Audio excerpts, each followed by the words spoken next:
Hey there folks, and welcome to this very brief preview for the Dutch Grand Prix, because, well, I forgot the F1 was back after its summer break this weekend. So let's talk a little bit about it, because, well, Zandvoort is going to be an interesting track to see.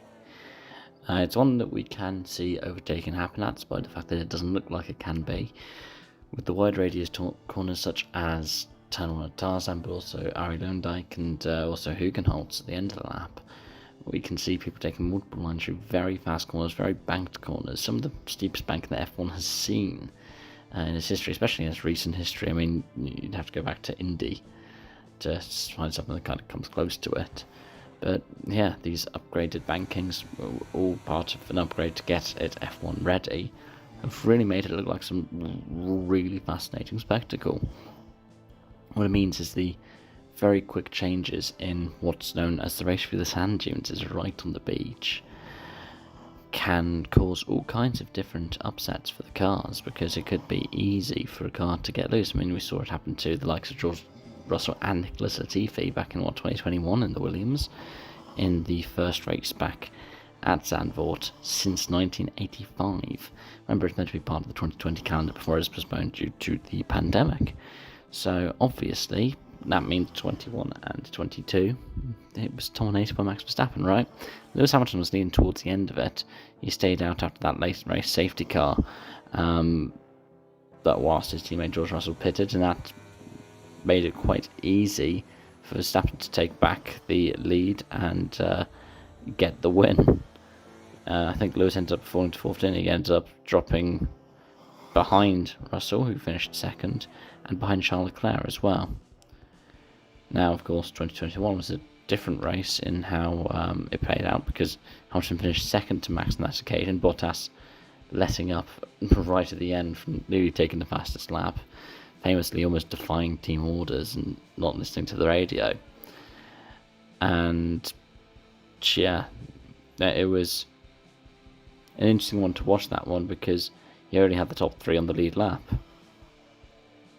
which was, well, quite a famous podium at that point, because it happened all the time: Verstappen, Bottas and Hamilton. So yeah, it was also an interesting race to see, because I think there was the return of Robert Kubica in 2021, when he got his 15th place subbing for Kimi Räikkönen at the last minute, and then went on to get 14th for Monza the next week, and managed to make it to Nikita Mazepin end up finishing 21st in the 20-car championship, thanks to his 2-race campaign, compared to Mazepin doing, what, all bar 1 of the 22 races that season.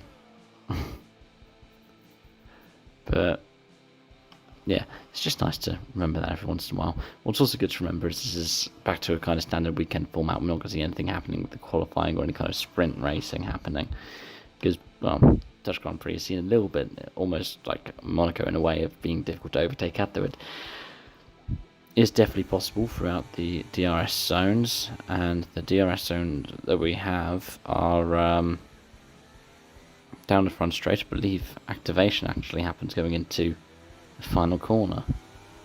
That was something they tried out last year and it managed to work. Cars didn't get loose, so they've kept it. Then the other one's a run from turn 10 to turn 11, which is the other fastest section of the track, really.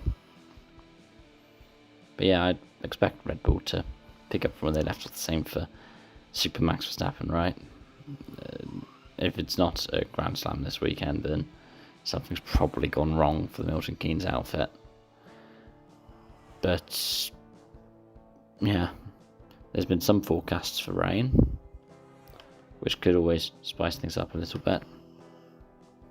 But overall, the other thing to remember is the hards, despite the fact that we've got the hards to the compound range, which we did last year, are a little bit softer than they were last year.